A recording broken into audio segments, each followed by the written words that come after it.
do right here is go back. Way back. Back into time. We can rebuild him. We have the technology. Celebrating 20 years of New England Championship Wrestling. This is the Regeneration Podcast.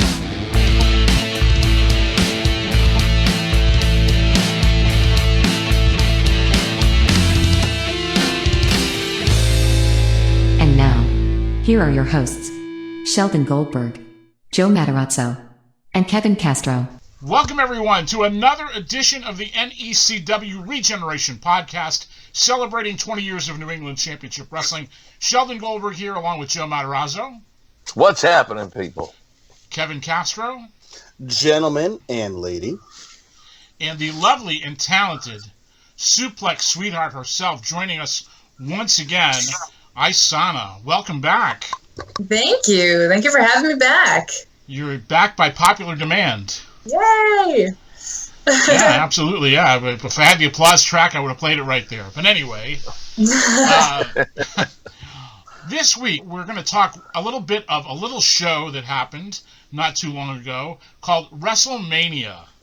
2 nights worth of WrestleMania. It's like the all-you-can-eat buffet where you have to eat 4 days worth of food in 2 sittings or whatever. So it's like the overly gorged all-you-can-eat buffet of pro wrestling for a couple of days. But anyway, we're going to talk about that. We've got a great bonus match we're going to take a look at. World Women's Wrestling match from 2007. Yes, thank you very much. 7. This is why I have you folks here to remind me of things that I forget. Because I'm getting old and older as we speak. But anyway, we're going to take a look at that, and we're going to talk more women's wrestling with Isana. And let's talk WrestleMania. What did everybody think of WrestleMania in general? And then we'll break it a little bit down in specific. I enjoyed the 2 nights of WrestleMania as opposed to 1 8-hour sitting. The reason why it's just too long. It was just way too long the last few times that they've done it. Kevin, what were your overall impressions of WrestleMania? I do not like the 2 nights of WrestleMania, nor do I like the 8-hour WrestleMania. I guess it's just the old man in me. I prefer the 3, maybe 4 hour, and even that 4th hour. If you can't see, since this is audio, you can't see my hand going side by side. I don't like the fact that the selling point of WrestleMania is the name WrestleMania. I preferred when there was a marquee match that you had to see. That there was something that was built up, that there was, this was going to be the ultimate blow-off, and that's the biggest show ever. And they've gotten away from that ever since they decided that they didn't want anyone bigger than the brand, which I part of me understands that logic. Well, I shouldn't say part of me. All of me understands that logic. I just don't agree with it. Right. I think that you need people to invest in to, get them invested. Am I just repeating myself at this point? No, you make a very good point. All right. Isana, what were your overall impressions of WrestleMania? Honestly, I liked it. I thought it was, I won't necessarily say it was better than last year, because obviously they were very, very different for very distinct reasons. Last year, I really honestly enjoyed some of the cinematic stuff they did last year, but, that was kind of born of necessity. Right. So I really kind of overall enjoyed it. As I think I said, there was a lot of things that I said were like, that's better than I expected. There was very few matches that disappointed. And, oftentimes, especially being in the business, we get jaded, we get bitter. We're like, I could do that better. And this WrestleMania, I do kind of like the fact that they split it up, because I do not have the attention span for 8 hours of WrestleMania. I am super ADD, and I'm like, oh, a squirrel.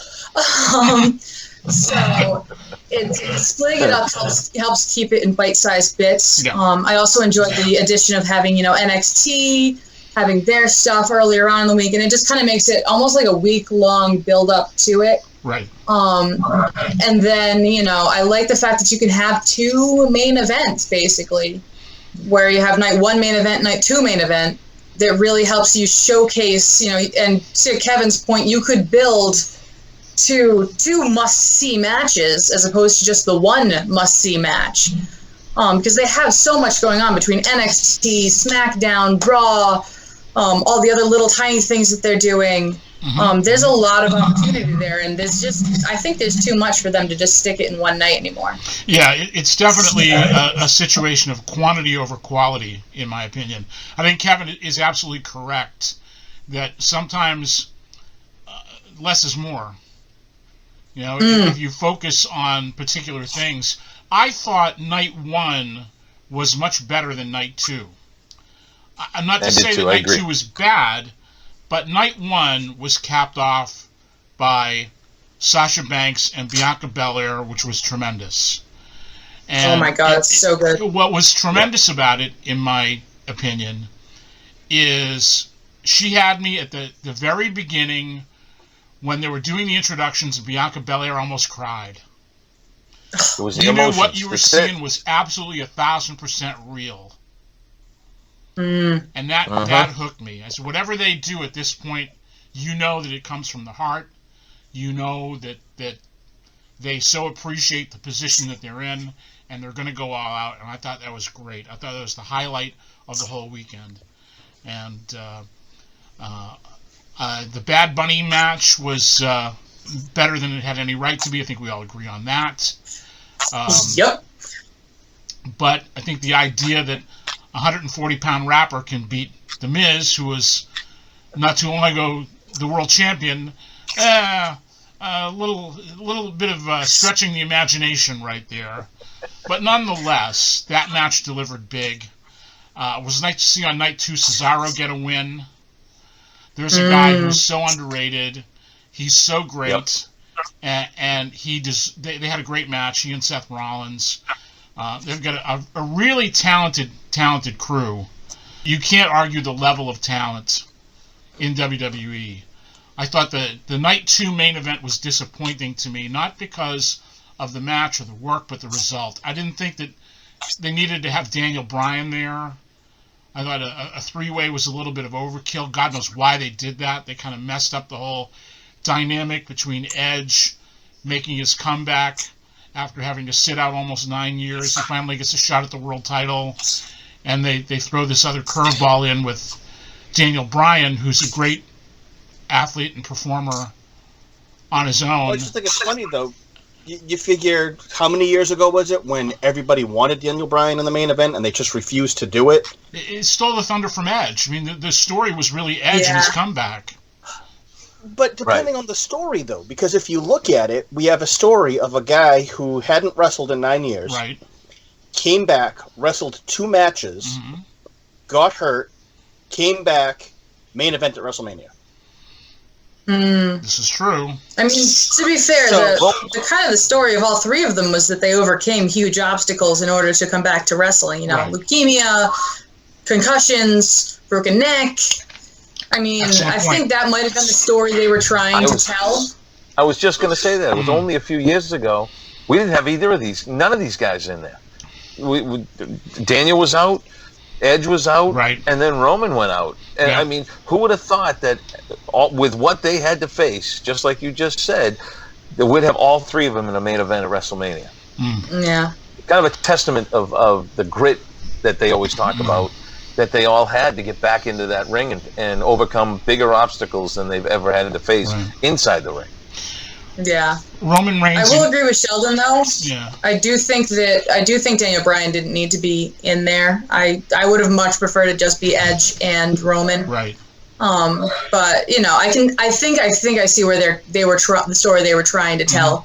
So I don't hate it. I also think Daniel was there to help protect both Roman and Edge. Yeah. And protect in a way of he could be the spoiler for all of them. Either of them, whichever way it was going to go. I don't think Daniel Bryan was ever going to win the title. I think he was there to help whoever was going to win the title be that little bit that, he's a spoiler for Edge or he's a spoiler for Roman. It would have gone either way and just led for more stories to come down the line. And that's usually how they protect it. They're real bad with 50-50 booking there anyway. And that's the only. That's why I think they put him in this. And you also don't know what was going to happen. Anything could happen if Edge started to get hurt or anything like that. You know, he's been prone to injuries, so I just think it was a good way to protect everybody and still get everybody to go over a little bit. Yep, very good point. I think that another interesting story over the weekend was the elevation of Bianca Belair and Rhea Ripley. And the other side to that coin is the fact that the most over talent in that company is Sasha Banks. Yeah. It's crazy. Big time. It's crazy that she's the most over talent, the biggest star of all of them. And I don't think they intended that to happen. It just happened. It happened in spite of them. Right. Yet again, you know, they've flip-flopped with how they booked her for so long, right, that no matter what she does is gold. And that's testament to her ability of making whatever they give her, no matter how good or bad it is, work. You know, and they portrayed this as a historic main event. 2 black women main eventing a WrestleMania. And that is true. There's no false statement there. They certainly delivered. But, you know, what I find really interesting is how Sasha Banks has this connection with her fan base. I gotta say, I really agree with. I mean, when people ask me who some of my favorite female wrestlers are, Sasha Banks, Mercedes always comes up. Like, you know, obviously, you know, there's people like Lufisto and Bull Nakano because they're more people that are more my size, and she's definitely not my size. But she, like, for her sheer work ethic and ability to, as they say, turn chicken shit into chicken salad, she's amazing. I honestly am just, my mind is blown by how hard she works and how well she works. And like, they're all, you know, I'm not necessarily going to take ideas from her moveset, obviously, because, you know, she's tiny compared to me. You know, she's much more of a high flyer, or not even really a high flyer, but, you know, she's more of a cruiserweight. But at the same time, like, her storytelling is things that I can steal. I can sit there and watch the story she's telling in the ring and be like, how can I translate what she's telling in the ring into what I can tell in the ring? Right. You see a big maturity difference in her from the last time when she left WWE, you know, off TV for a little while there. There's been a big difference in how she's portraying herself, holding herself, and acting, and even how she moves and conducts herself in the ring. I've seen a huge improvement there, and it's taken her to a whole new level at this point. Yeah, it's fascinating to see how WWE has evolved their presentation of women's wrestling in recent years. How important it is to the company, how a woman is the most over act in that entire, all the brands put together. A woman is the most over talent. It was the same thing 2 years ago with Becky Lynch. And again, that was in spite of them. Yeah. Exactly. Well, you know, I have a theory about that. And my theory is very simple, is that when you're talking about the women's talent in WWE, compared to the number of male talents, it's a smaller number. And because it's a smaller number, there's more focus. The individuals get more focus because there's just fewer of them. So, I mean, they've gone on a glut of signing everybody that's anybody that they can get their hands on. But somehow, through all of this, some of these girls have been able to break through. Whether it's Becky Lynch or Sasha Banks or Charlotte Flair or Asuka. I mean, there's talents there that have broken through and really become mainstays for that company. And I think it's the numbers game in part, not to take anything away from anyone's talent, because all those women that I mentioned are super talented. I think Asuka's the most underrated talent of that level in the company. Yeah. I mean, if you think about it, like, Asuka is not a spring chicken. She's 39, which blows my mind. And she's still hanging with the best of them. And, you know, at 39, you know, I mean, yeah, a lot of male wrestlers are wrestling into their 40s and 50s. But a lot of female talents are basically almost forced to retire at, you know, 32, 35 max. Well, it used to be in Japan, if you were a woman wrestler, you had to retire at 25. Yeah. Wow. Did you know that? I did not know that. Yeah. Wow. Yep. Because they wanted you to go off and make some babies. So get on that, Joe. Go off and make some babies. I got enough. I'm all set. Thank you. Yeah. I've retired the swim team. Done. But yeah, no, I feel like Asuka's definitely underrated. And, you know, but we also have such a crazy crop of up-and-coming women, like between Rhea Ripley, who I absolutely adore. I think she's going to go far. And also, I think she's incredibly good-looking, and I'm very jealous of her. She's no Isana. Yeah. But what the hell? Who is, right? And then you got Bianca Belair, who just blows my mind with how athletic she is. She's amazing. That spot where she picked up Sasha Banks and walked up the steps with her, that was incredible. That was amazing. Yep, absolutely incredible. You know, you talk about Asuka, and Asuka, she was on a tear, and when she had her match at the Royal Rumble, she won the Royal Rumble, and she was on her way. Oh, was that what it was? I'm trying to remember when. It must have been right around WrestleMania, and Ronda Rousey came in, and the second Ronda Rousey came in, she lost all her steam. That's when Asuka started getting pushed back. She had the undefeated streak going. She was wrestling Charlotte Flair. Everything, they were making her out to be unbeatable. She had the arm bar. She had all these different crazy moves, and then once Ronda got there, Asuka ended up getting backseated. And she's never caught the steam to come back the way she was. They turned her into more of a comedy act almost. A lot of the ha-ha stuff, which it could have been done so much better. And I wish it did, because I really like Asuka. I think she's legit. She was. Yeah, and they fell into a little bit of that stereotype of taking a Japanese person and, you know, making them into a kabuki person. Right. It's almost very stereotypical. At one point, every Japanese talent they had, they turned heel at almost the exact same time. Yep. Right. Yep. Because they turned her, they turned Shinsuke. Yep.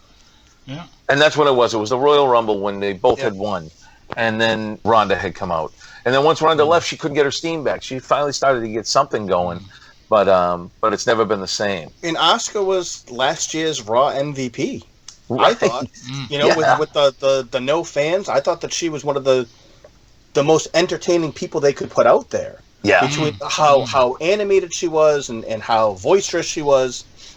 And with Rhea Ripley, my concern with her is, again, and maybe it's my own fault for using logic, but her debut on Raw was basically her coming out and challenging Asuka at WrestleMania. Yeah, I have a big concern with Rhea. So that's the first kind of like, But then when she wins the belt in her, you know, technically first singles debut match on Raw, right. Where can they put her now? What is she gonna do? We got nowhere to go but down from up, so unfortunately. But you know what? I've noticed subtle changes in her since they've moved her up. Even her look is not her look, and for lack of a better word, her look used to be raw.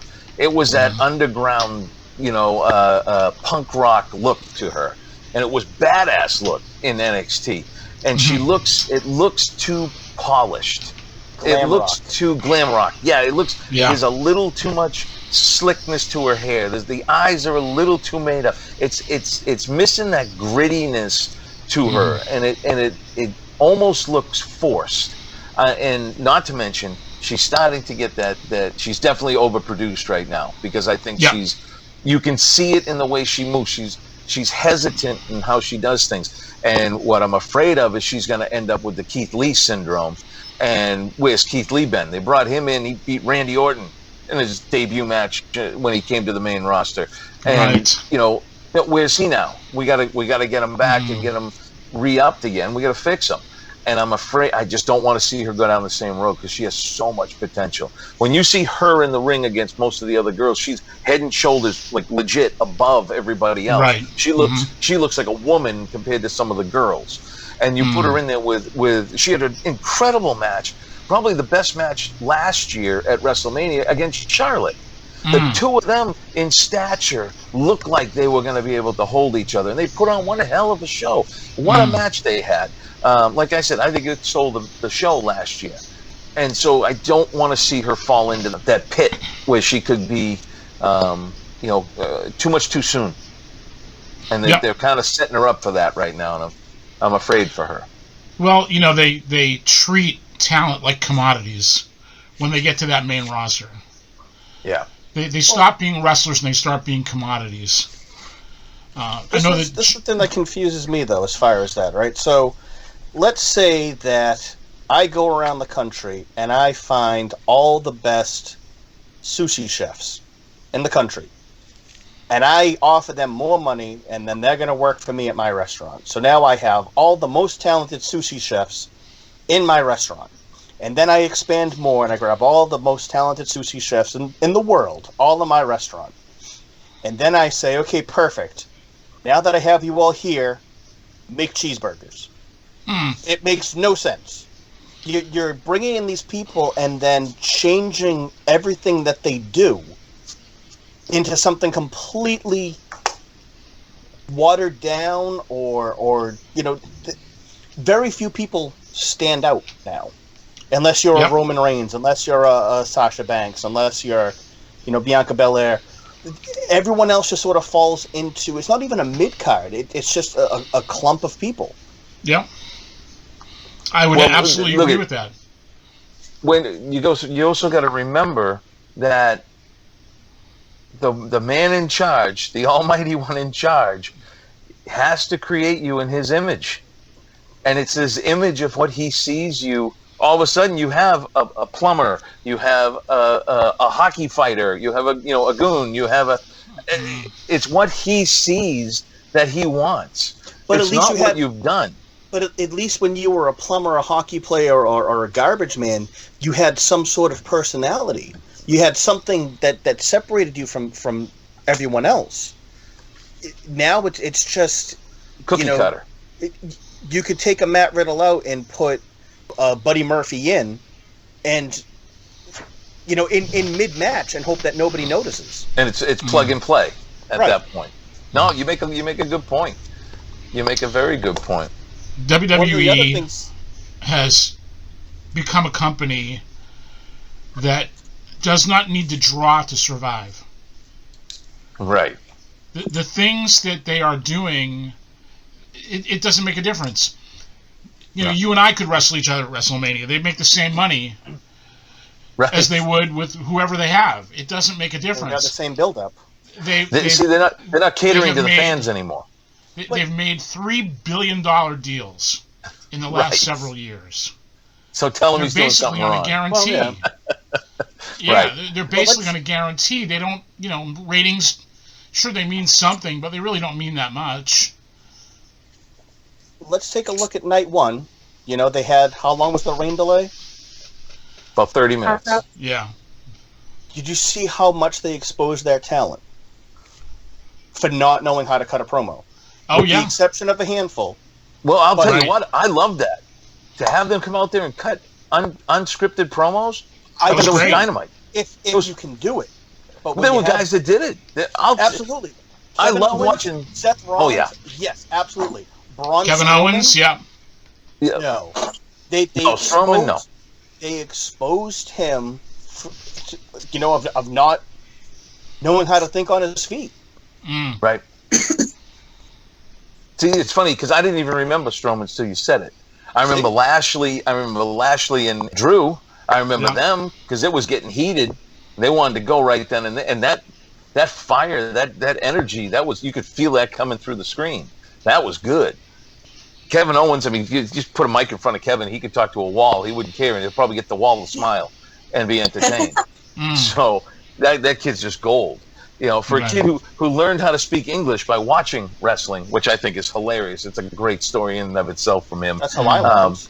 That's how I learned the big words. Absolutely. But yeah, I mean, the same, they need to do that. And I can't group all of WWE into this because NXT is its own entity. And the way NXT does it, it's old school. These guys are learning how to, and girls are learning how to work. And that's the art of working isn't there anymore. Everything's so overproduced. It's bad for business. But when you're not catering to your fans, because the fans don't matter, that's not their audience. They have stockholders. They're doing for the shareholders. As long as the shareholders are turning a buck, they have no worries. Yeah. Very true. That's why we need Impact. We need Ring of Honor. We need AEW. We need the independents for the guys and girls to get to that next level. That's what we need. I want to get back to the subject of women's wrestling. And in recent years, how the perception and the presentation of women's wrestling has changed. And some of the notable things that have happened, I'm talking about the speaking out movement. I'm talking about just the elevation of women's wrestling in the corporate WWE universe and how it's been portrayed.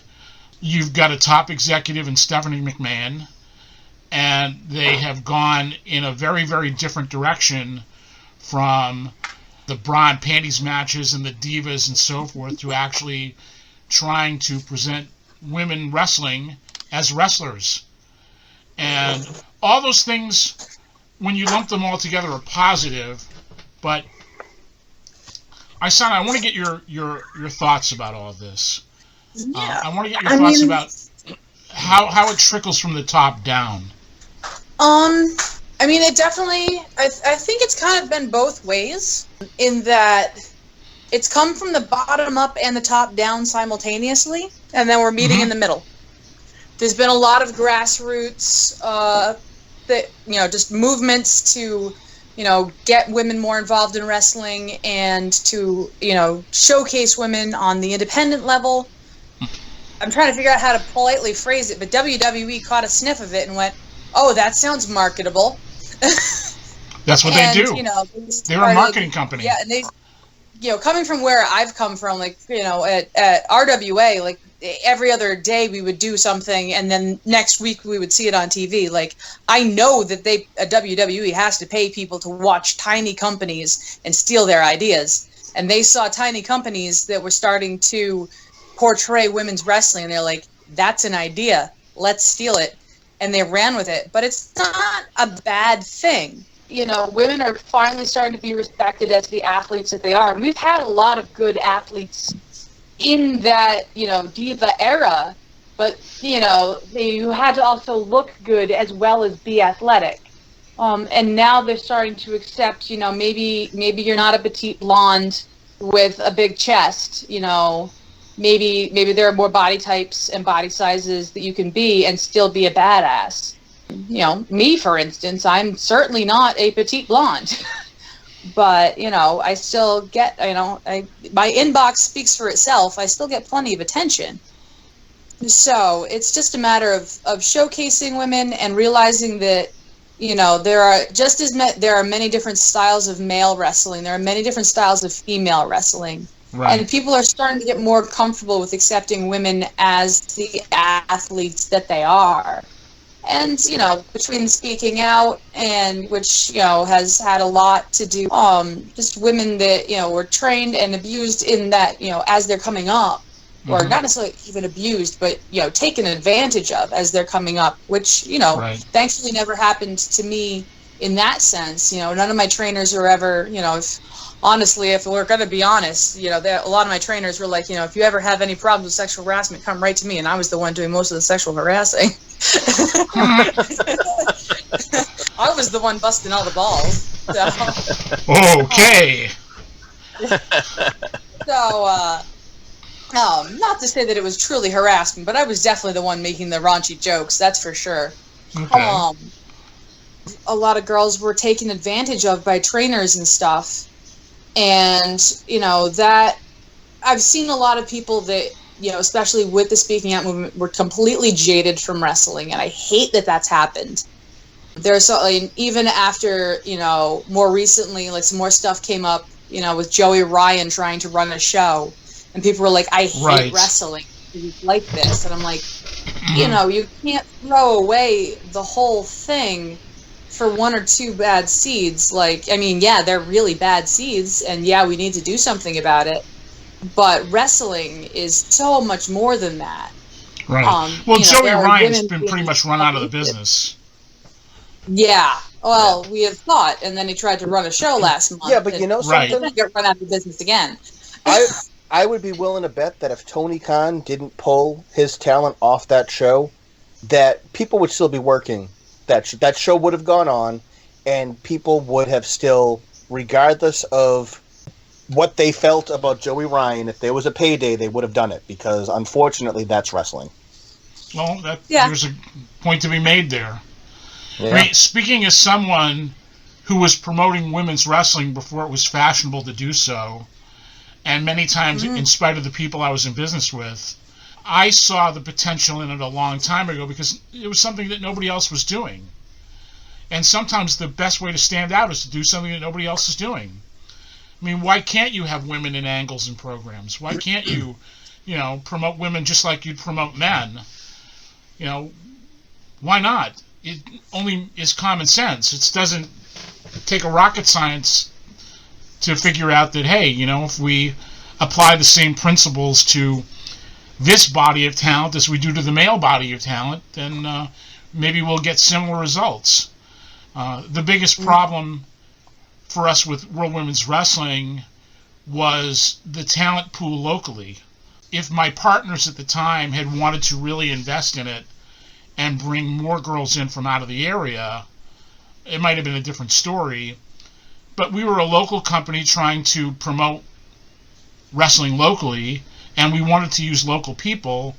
The problem is the number of people available to us was not that great, and frankly, the level of talent in a lot of cases, although we had some great stars, and we'll see some of that a little bit later in this particular podcast, it's really hard to run an all-women's promotion. Not impossible, but it's difficult, and you have to apply resources to it, and you really have to apply the same level of interest to it that you do to the men. It was what it was. I'm proud of what we did with it, and I'm hoping to do more and create a renewed emphasis in it in the future. But we were definitely ahead of our time, way, way ahead of our time. I really think that, we broke down a lot of barriers in that respect. I thought that this whole speaking out movement was good for wrestling. It's good to get those issues on the table and to root out the bad guys. Very disappointed in chaotic wrestling, as we know, and I'm going to name names here. Brian Fury, who has worked for us in the past, was forced out of chaotic wrestling based on accusations against him for being overly aggressive or overly improper with the female trainees. I feel very badly about that. My own personal dealings with Brian Fury were for the most part positive. He was our champion at one point in NECW. He was tag team champion for us a couple of different times. So I was very disappointed that happened. And I have to think that because he was running the most noted school in the area, that has to affect the female talent pool in New England. Would I be wrong in saying that? You would be very right. I will say personally, my dealings with Brian Fury were almost always pretty professional. He would definitely, hit on me a little bit here and there, but nothing that none of the other boys would do. A mildly attractive female, they're going to hit on her eventually. Not to toot my own horn, but I mean, I definitely heard plenty of stories and saw some pictures of him in all his glory. That I could have gone without seeing. I've heard those stories too. Not that I've seen them. Yeah, I can attest to it. I have heard from people that have seen them. Yeah, no, I have personally seen some interesting pictures indeed. Luckily not sent to my phone, but on other people's phones. So they were like, "Hey, look at this! Oh God."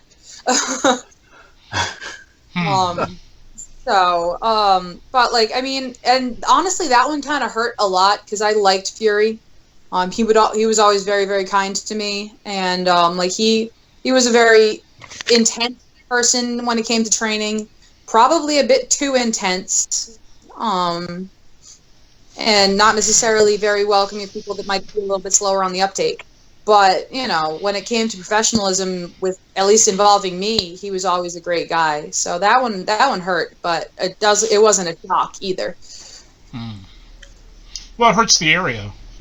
Anytime you have somebody that limits a talent pool in any way, shape, or form, that hurts the area. You know, I heard from a number of women, and I won't name their names, that said they wouldn't set foot there simply because of that.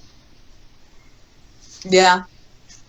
And I mean, for a while, it was true that one of the best ways to get into the Chaotic Women's roster was to sleep your way in.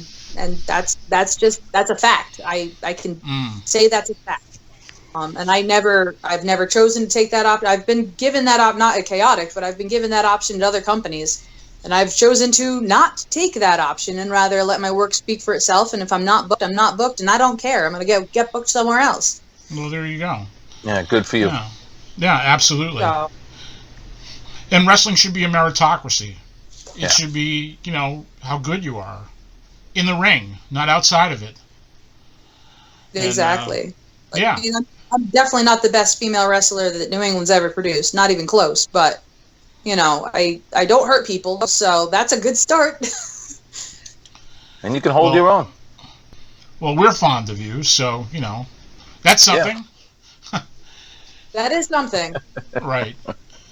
And I can work my way out of a paper bag and probably back into it. So we got something cooking. There you go. Book that match, Kevin. There you go. Isana versus the paper bag. I'll put that paper bag over the shoulder. Paper bags, $3 All right. Well, I'll tell you what. Let's take a look at our bonus match right now. We're going to go back to, I believe it's February of 2007. World Women's Wrestling from the legendary but now long gone, but fondly remembered Good Time Emporium. The artist formerly known as Lexus, formerly known as Alexis Nevaeh, currently known as Alicia Edwards, as she takes on Canadian star Portia Perez. Let's have a look at that right now.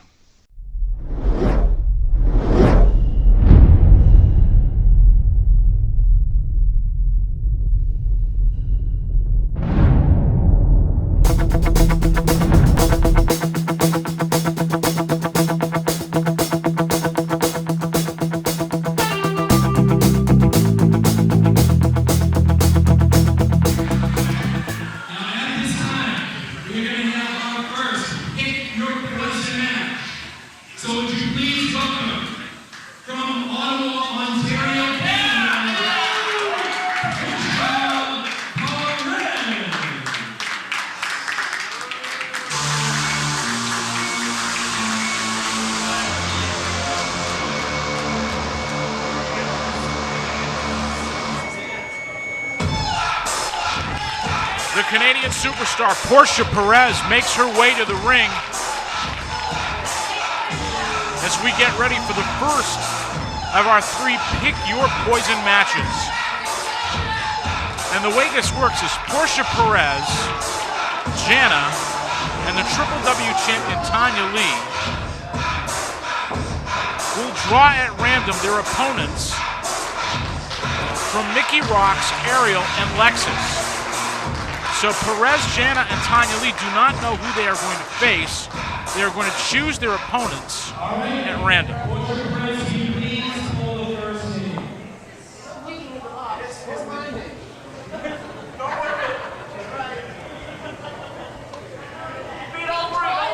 Perez picks one of the 3 capsules.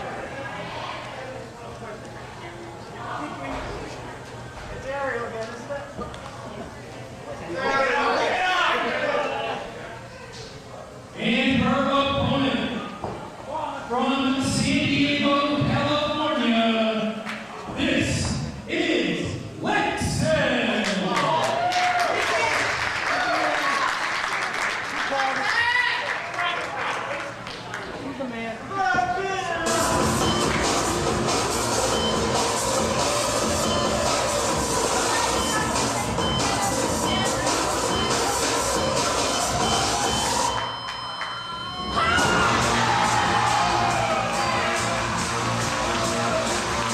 The beautiful Lexis on her way to the ring to face the Canadian superstar Portia Perez. Lexis, one of the more popular performers here in World Women's Wrestling.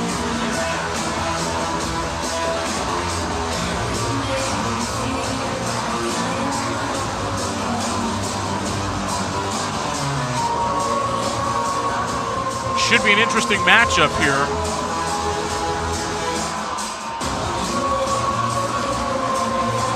Portia Perez, quite the accomplished young lady. Wrestled extensively, of course, in her native Canada, throughout the U.S., and overseas in England and Ireland.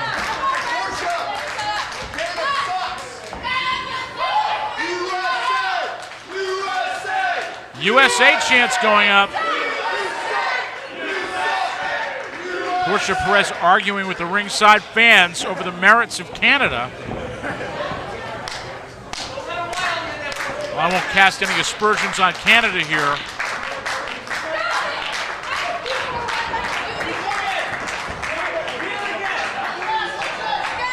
Both of these young ladies are extremely athletic, and we tie up right here.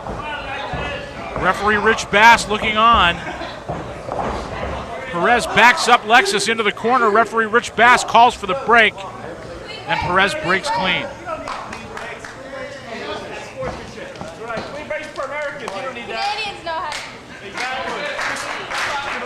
Lexis trying to get the crowd going here.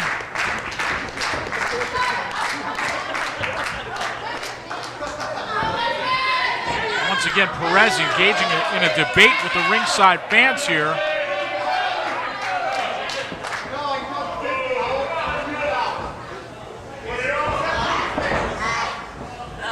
And once again, collar and elbow tie-up. Perez again pushing Lexis into the corner.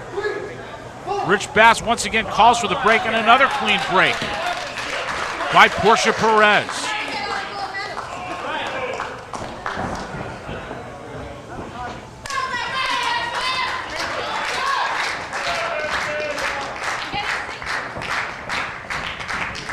Don't let the pigtails fool you. Portia Perez is a tough customer. This time Lexis backs Perez up into the corner. Calls for the clean break again. Bass and Perez pushed her.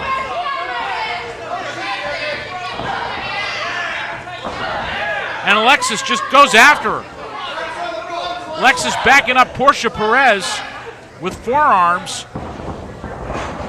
Off the ropes goes Perez. Ducks the clothesline. Perez now with a side headlock.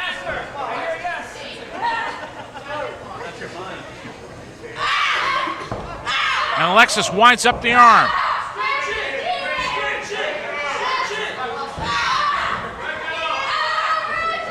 Alexis in control of Perez right here, putting pressure on that arm and shoulder. Reversal by Perez. And Portia winds up Lexis. Goes into a hammerlock here. Lexis with a nice reversal right there. And Lexis now with a side headlock. Lexis clamping it in there on Portia Perez as Perez backs her up. Off the ropes goes Lexis, ducks the clothesline. And a nice headlock takeover by Lexis.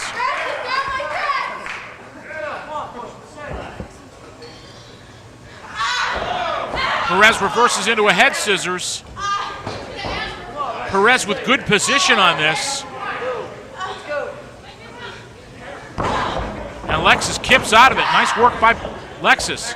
Lexis has her locked up, goes for a backslide. Shoulders down, but not very good position. Perez rolling out of it. This time Lexis goes upstairs for a crucifix. Goes down, rolls her into a sunset flip, and a 2 count. Lexis with Perez raked the eyes of Lexis, and a clothesline drills her for good measure.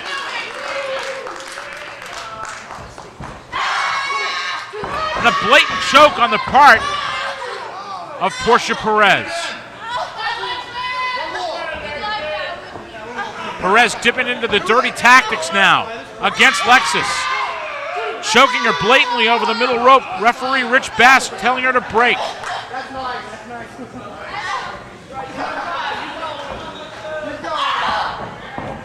And Alexis gives a shot to the midsection, and another forearm, and another rake to the eye. Actually, a thumb to the eye backs up Alexis. Alexis to the opposite corner. Here comes Perez. Charges in with a clothesline, and Alexis just crumples up in the corner. Perez looking for a little adulation from the crowd and gets some. Kind of a mixed reaction. Snapmare out of the corner. Oh, and a drop kick to the back of Lexis. Both feet planted squarely between the shoulders of Lexis. Snapmare took her over, and another drop kick again to the back. Perez with a cover. Only 2.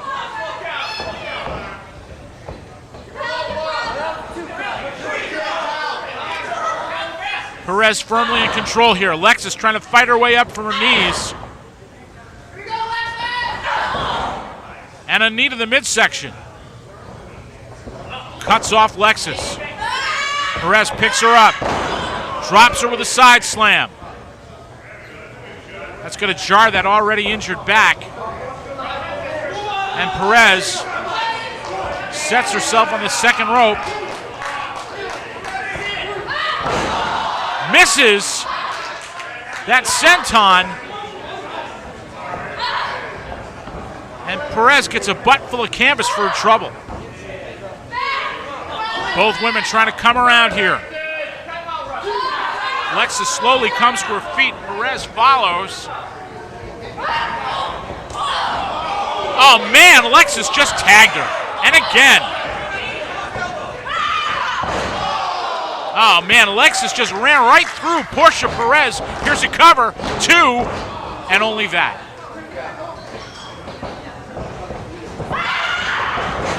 And Alexis again drilling Perez with a clothesline and a back elbow. Kick to the midsection. Alexis takes her over. Nice suplex. Floats over for a cover. There's 1, 2, and only that.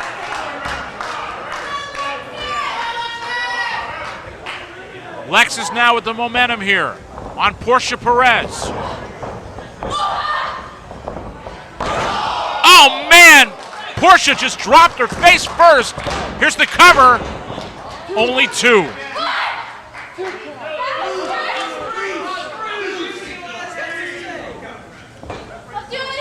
Portia has used that move in the past. I believe that's called the kosher pickle to finish off many an opponent. Alexis with a couple of elbows getting out of that. Alexis tries to pick her up.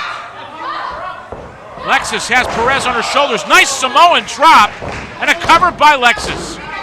Only 2.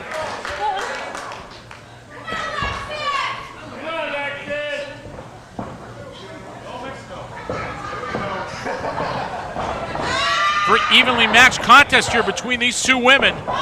Alexis charges the corner and gets a face full of shoe leather from Portia Perez.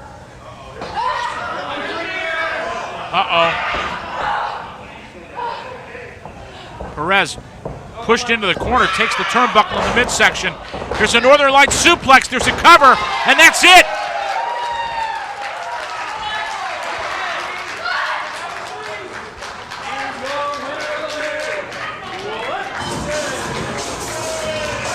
Alexis taking Portia Perez by surprise as she gets the big victory here at Pick Your Poison.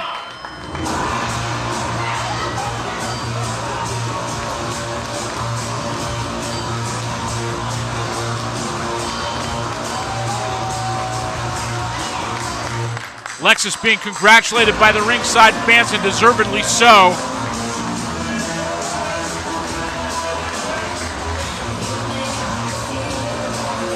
Once again, Alexis the victor at Pick Your Poison.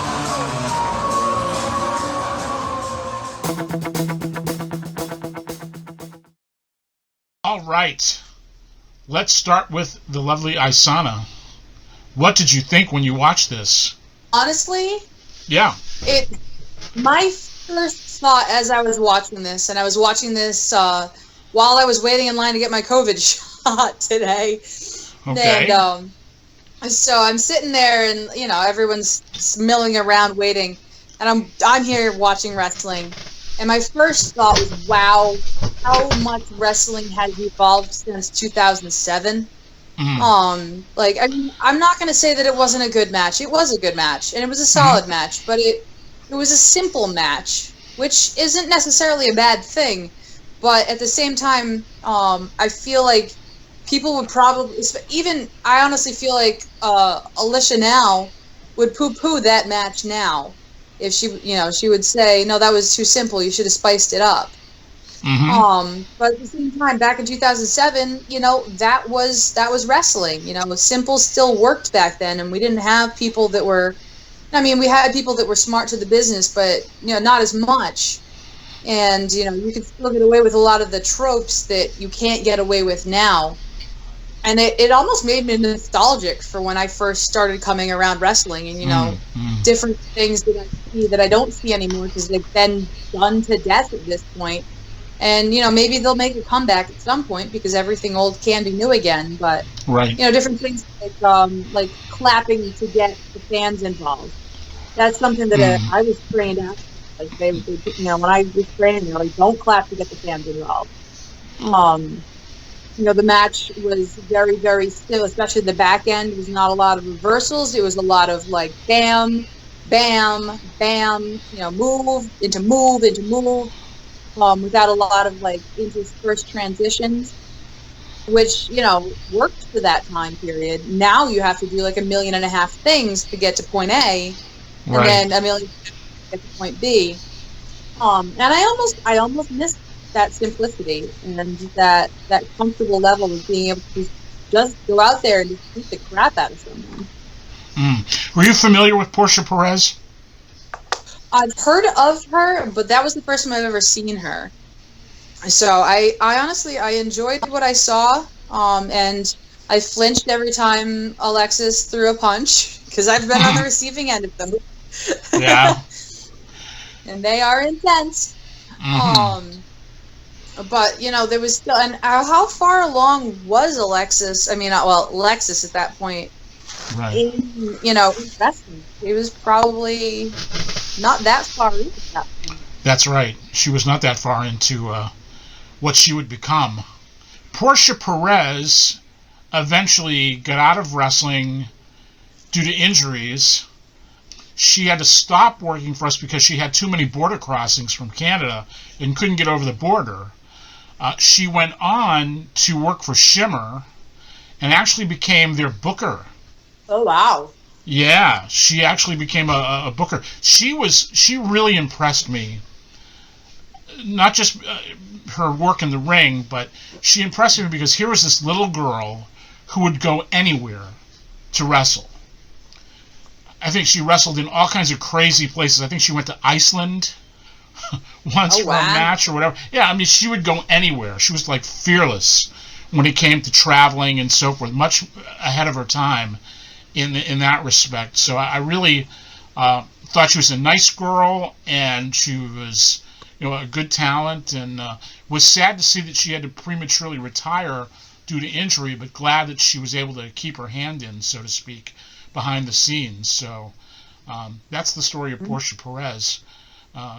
Kevin, what did you think when you saw this? Because you weren't around at the time that it took place. No, I was alive, but I wasn't with you guys.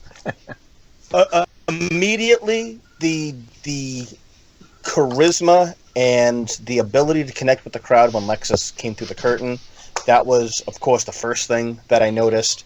I had heard of Portia. I'd never actually seen her work. So it was interesting. They were very evenly matched. So I thought that pairing was very good. And for the most part, Lish's, her forearms are just brutal. There was a couple of times where you could see, you could see Portia kind of like cringing because she knew they were coming. But yeah, I thought it was good. I thought that the finish, the surprise bridge, I thought that was a good finish. It was enough to keep both people strong. Joe. So, first of all, I got to ask you. So the Pick Your Poison match. the concept of that. I really like that. That really intrigued me because I came on right after this had come on. So this is when I came on board, and I remember you talking about this and the concept of it, and I really like that. I'd like to see us do something like that in the future too, because I think it could really work. That's kind of a great little concept. What I noticed, same thing like Kevin said, the instant reaction with the crowd with Lish. She just always had that connection with them. She was really good. That was very, very easy, very comfortable for her to do. And then, like Isana said, you know, it was a very simplistic match, but it had everything you wanted. Shine, heat, come back, finish, done. See you later, go home. There wasn't any need for bells and whistles. Nowadays, yes, they want more bells and whistles, but the concept itself is so simple, it still works, and it should be the basis of every match that you go through. And you have. To hit that Northern Lights suplex at the end, like Kevin said, they were so evenly matched, that could have gone either way. Yeah. And for that to be the finish was fantastic. It was a great way to end it. You know, it made everybody look strong. You caught her, and that was great. Yeah, again, to see where Lish was starting from and where she's come now, I think some of man, she's got to watch some of her matches, and Impact does too. That fire is still in her. That explosiveness. That girl is so tiny. She was like a firecracker because she would explode and come out of nowhere with some of those things. And you know what? She's so vocal. Every time she threw a punch, she was more vocal than the person that she hit. And that said something. That actually, I think that brought something to what she did. And I think she's missing that right now in what she's doing. And I think it's a shame because I think she's worth a lot more than what they're doing with her right now. I would agree. But, you know, I always said about her that she is the most amazing story in NECW history. How far she came from being just that little girl from New Bedford to where she is now. And I know for a fact, and she would even admit this, that if it wasn't for NECW and World Women's Wrestling, that never would have come out of her. I agree. She's come a long, long way. And yeah, she was breaking through at that time, and I was there for a lot of that ride. I got to see it, and Kevin, you got to see the whole journey. Sheldon, you got to see it all. Sana, you get to feel a lot of it because you had to take the brunt of it. I'll tell you right now, there's a few guys. I'd rather take a Rick Fuller chop or an Eddie Edwards chop before I'd take a forearm smash from her. Boy, let me tell you. You can definitely see the New Bedford in her when she gives you a strike. You know, it's like I said to her once, if I were on Match.com and your profile came up, I'd just swipe to the right and say next. He's too tough for me. What would JR say? She's tougher than a $2 steak? Yeah, amen. No doubt. Amen. She packs a wallop. I'm probably gonna end up working her again soon too. So I've been hitting myself in the face to get ready. Yeah, running into a wall a few times just to Exactly. Honestly, God bless you. The first time I ever wrestled her, I was terrified because she's a huge star in New England and nationally now. Nationally, yeah. And everyone was coming up and be like, "She's gonna be stiff. She's gonna be stiff. Just take it. And she's gonna be stiff." Honestly, the first time I wrestled her, like, I don't know, maybe she liked me or maybe she just hated the other people that were wrestling more, but she was really gentle with me. She gave me a couple stiff hits, but honestly, like, she didn't murder me, and I was sitting there going, like, when is she gonna kill me? It's gonna come soon. She's setting me up. I've since gotten two slaps to the face, but lulling me into a false sense of security. Boom. Yeah. There's something that I meant to ask you the last time that you were on, and we didn't get to it. I want to bring it up now. The subject of intergender matches. I know you've had them. I know you've been a proponent of them on occasion. Now, I'll tell you my position on intergender matches. I'm not a big believer in them. I think in the right situation, with the right circumstance, they can work. Generally speaking, traditionally in wrestling, they work when the male is the weaker of the two. The woman versus the woman of bigger stature versus the guy of smaller stature. But I'm not a big fan of them, although we have done them in the past. There was actually a particular incident in NECW where it was requested. Maverick Wild was our champion at the time, and he wanted to wrestle Mercedes Martinez. And the gimmick at the time, the story of the match, was that since we had no women's championship at the time, there was no place for her to go, so she wanted to challenge who the champion was, even though that person was a male. And Maverick was the one that asked to do that match, and we did it. It was a good match. I felt it was kind of a no-win situation for him, because if he wins, well, he's the champion. You would expect him to go over, and even if that were the case, well, he beat a woman. Yeah. If she won, what does it do to Maverick Wild? And Maverick Wild was a guy who went to WCW and was beaten by Jackie. I would have thought he wouldn't want anything to do with a match like that, but he asked for it, and we gave it to him. I regretted it. I love Mercedes Martinez. She's one of the greatest talents in wrestling and an amazing story. We've discussed that on previous episodes, but what are your thoughts on intergender matches? Overall, honestly, I feel like my best work is intergender. I love telling that story, and the key to it is you have to be very careful in how you craft the story. Like I've had matches, like some of my best work has been against Shady Shay Cash, honestly. Like we had a whole feud together at RWA. I ended up taking a belt off of him after I think 5 or 6 matches in a row. And obviously he's bigger than I am, so I had to really work at it. He whooped my ass all over the place. And then I finally pinned him with a roll-up that he couldn't, and it was a good roll-up, that he couldn't break out of for real. And, you have to tell the story carefully, especially, depending, like I've wrestled guys that are smaller than me, and everyone loves watching me throw them all around like rag dolls. And people will pay a lot of money to see that. And then, but when I wrestle the guys that are bigger than me, I have to be careful with how I tell the story, because I don't want to make them seem weak, but I can't make myself seem weak either. So it's more of, I'll tell the story of the suplex. Whereas a woman that's either my size or smaller, I will suplex them a lot, or maybe not a lot, but I'll get a couple suplexes in.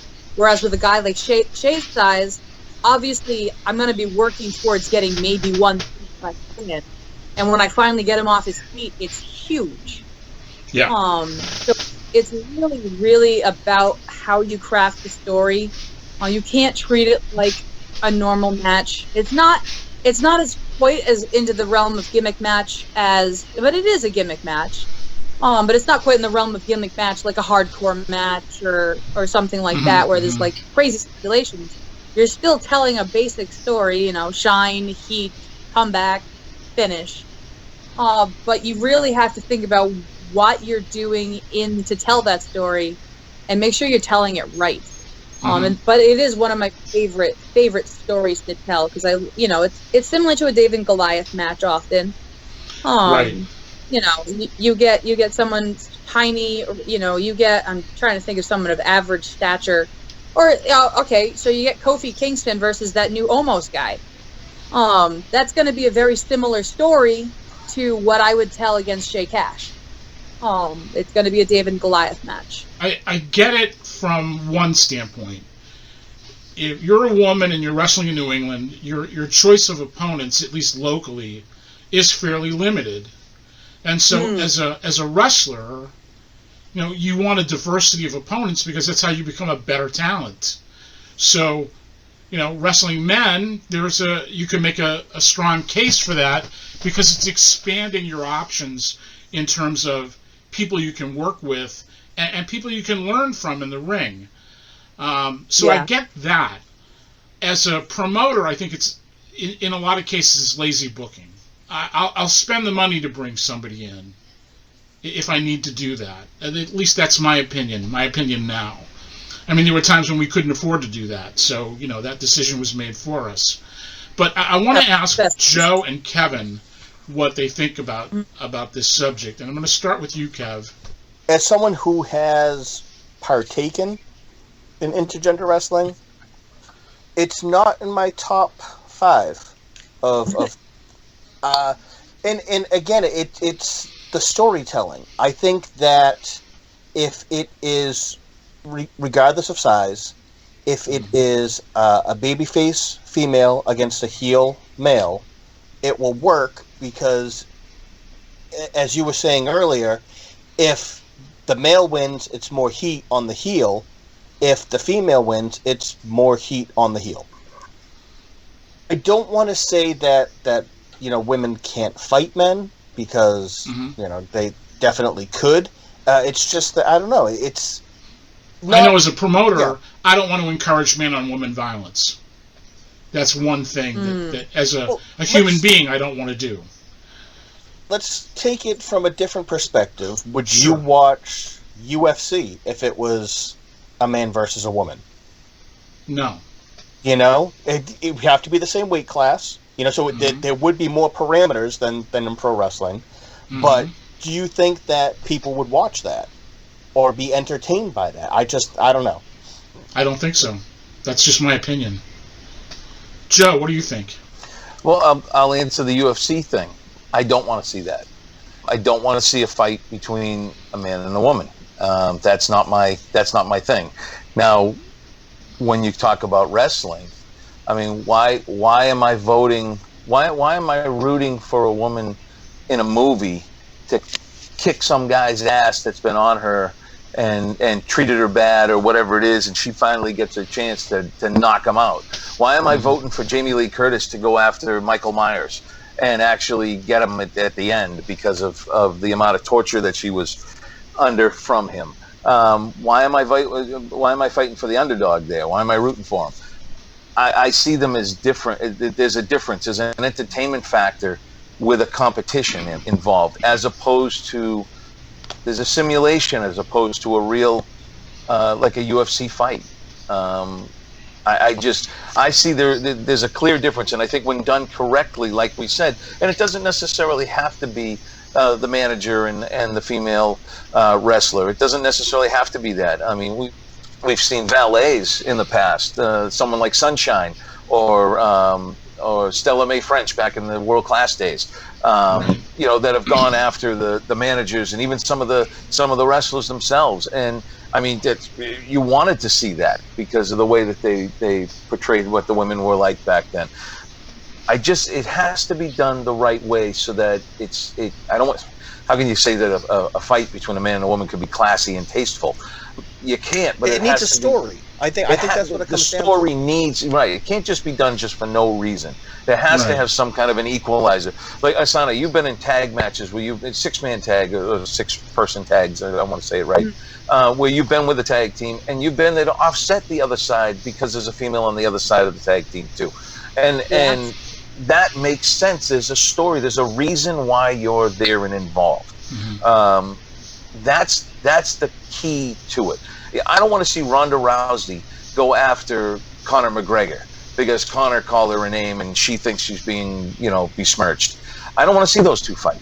That to me is not gonna put my butt in a seat. I'm sure it would sell tickets, but they're not getting my money for that. Now you show me Ronda Rousey going after, someone in the WWE or AEW, Chris Jericho, put Ronda Rousey against Chris Jericho, he'd take my money all day long. That I'd like to see because I think there's a story there that could be told. I guess it's a hard subject. It's a tough subject to there has to be an entertaining story involved for me to buy into it. I see some of these independent companies beyond wrestling and Limitless and whatever, and they do these intergender matches, and they're presented as equal hard-hitting contests. And I find some of them not very believable. But like I say, I look at it from the talent's point of view. Because if I were you, I'd want to wrestle men on occasion simply because it increases your variety of opponents and makes you a better talent. Yeah. I definitely, and honestly, to come, to Kevin's point too, like, we touched on the subject of domestic violence and stuff, and honestly, that's something that I almost channel when I do intergender wrestling. Like, everyone's like, well, where do you when I turn it up, and I'm like, I'm ready to just whoop his ass. Like, I'm almost channeling like that. I've had enough of your shit, hubby, and you're about to get the frying pan to the head kind of vibe. And that's something that I absolutely channel, because one of the reasons that I wrestle is I want women to understand that it's okay to be strong and tough, especially little girls. You don't have to be tiny and dainty and cute and whatever. Like, if you're a rough and tumble chick, then be a rough and tumble chick, and that's okay. And if you want to work out and get strong and pick up heavy objects and throw them at people, then do that. I mean, within the realm of law. Right. But I want women to think that it's cool to be strong still, or not still, again. And so and be able to defend yourself too. So, like, to that extent, I almost do, like, obviously we're not trying to promote domestic violence. And one thing that I will always say is that, we are two fighters that have agreed to have this fight, more or less. We haven't necessarily signed a contract or any of that formality, but, if I don't want to have this fight, I don't have to have this fight. No one's forcing me. But I definitely agree that it's so much more beneficial if there's a story behind it. Like my matches with Shay, obviously I was chasing the belt. He kept kicking me in the crotch. And, we told that whole story of how he kept being just an absolute asshole to me. And I just kept coming back for more and almost getting there. And then finally I got there. And, we told a long, drawn-out story, and it was a good story. And I keep telling him the next time we meet in a ring, I'm going to have to put him through a goddamn table. The most notable intergender match that we ever had in NECW is part of our 20th anniversary collection. It's on YouTube. You can look it up. Sean Gorman versus Nikki Rocks. Something that was built up for about a year. And still to this day, great performance by both. And a perfect It holds ending. up. Yeah, sure does. Check that out when you get a chance if you haven't seen it.